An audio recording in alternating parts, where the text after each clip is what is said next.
Good morning students.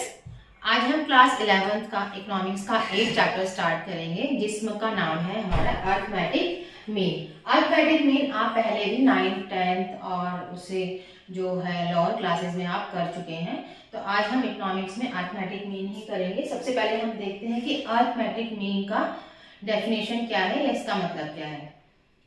It is simple average of all items. आपने देखा होगा कि किसी भी चीज की हम एवरेज निकालते हैं तो सबसे पहले हम उसको क्या करते हैं, जितने भी हमारे पास ऑब्जर्वेशन है उन सारे ऑब्जर्वेशन को हम सम करते हैं, यानी कि उनका टोटल करते हैं और जितनी ऑब्जर्वेशन होती है उन ऑब्जर्वेशन को उससे डिवाइड कर देते हैं, यानी कि नंबर ऑफ ऑब्जर्वेशन से डिवाइड कर देते हैं। तो 11th क्लास में आप जो मीन निकालेंगे वो हम 3 सीरीज में निकालेंगे। हमारी सबसे पहले जो सीरीज आती है वो आती है इंडिविजुअल सीरीज, जिसमें आपको सिर्फ x गिवन होगा। इसके दो मेथड हैं, एक है डायरेक्ट मेथड और दूसरा है एज्यूम मीन मेथड। तो ये मेथड हम आगे करेंगे। दूसरा देखते हैं इसकी सीरीज डिस्क्रीट सीरीज, जिसको हम फ्रीक्वेंसी एरे भी बोलते हैं, और थर्ड है हमारी फ्रीक्वेंसी डिस्ट्रीब्यूशन सीरीज। तो हम वन बाय वन ये इनके जो है मीन निकालेंगे इनके फॉर्मूले से। चलिए तो शुरू करते हैं। क्वेश्चन है हमारे सामने, calculate of mean in individual series. हमें मीन कैलकुलेट करना है इंडिविजुअल सीरीज में, वो भी डायरेक्ट मेथड से। तो आपको देखो जहां पर भी इंडिविजुअल सीरीज होगी वहां पर आपको सिर्फ x गिवन होगा। तो x यहाँ पर देखिए, x में क्या है, आपको मार्क्स दिए हुए हैं और कितने स्टूडेंट के मार्क्स हैं वो आप देखिए 1 2 3 4 5 6 7 8 9 10, यानी कि 10 स्टूडेंट्स के मार्क्स हैं। अब डायरेक्ट मेथड से निकालने के लिए सबसे पहले हम इसका फॉर्मूला देखेंगे। ये मीन का साइन है कि x के ऊपर जहां पर भी बार होगा, यानी कि आपको मीन निकालना है सिग्मा x अपॉन में n। तो सिग्मा जहां पर भी ये सिग्मा का साइन होगा यानी कि आपको वहां पर टोटल करना है। तो चलिए हम टोटल करते हैं इसका। 5 3 8 और 4 12 12 और 6 18 2 20 27 30 32 33 एंड 10 43। तो यहाँ पर जो सिग्मा है वो कितना आया है 43, x कितना आया है 43। अब जो नंबर ऑफ ऑब्जर्वेशन है वो हमने देख लिए थे कि 10 स्टूडेंट्स के मार्क्स है, तो हम यहाँ पर कितना लिखेंगे 10। अब इसको हम डिवाइड कर देंगे तो हमारा कितना आएगा 4.3 आएगा। तो हमारा जो मीन निकला है वो डायरेक्ट मेथड से इस फॉर्मूले से वो हमारा 4.3 आया है। अब हम दूसरा जो एज्यूम मीन मेथड जो यूज करेंगे उस मेथड में भी मान लो कि हम इसी नंबर्स को लेते हैं, इन्हीं ऑब्जर्वेशंस को लेते हैं और हम उसको एज्यूम मीन से निकालेंगे। हम किसी भी मेथड से करें हमारा जो आंसर है वो सेम आएगा। चलिए तो हम इंडिविजुअल सीरीज में एज्यूम मीन मेथड से हम मीन निकालेंगे।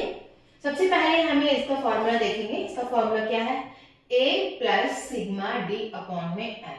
अब a क्या है, a का मतलब होता है एज्यूम। इसमें हमें क्या करना है कि हमने लास्ट ऑब्जर्वेशन ही लिया है जो हमने फर्स्ट क्वेश्चन में ली थी। इनमें से हमें कोई भी एक नंबर जो है वो एज्यूम करना है। माना कि हमने जो है 2 जो है वो एज्यूम किया है, तो हम यहाँ पे लिख लेते हैं a इक्वल टू 2। हमें किसकी जरूरत है, हमें d की जरूरत है, यानी कि d यानी डेविएशन। तो d निकालने का क्या फार्मूला है, x माइनस a, यानी x में से a यानी एज्यूम हम माइनस करेंगे। चलो x है हमारा पहले 5 में से अगर हमने 2 माइनस किया तो यहाँ कितना आएगा 3 में से 2 माइनस किया कितना आएगा 1।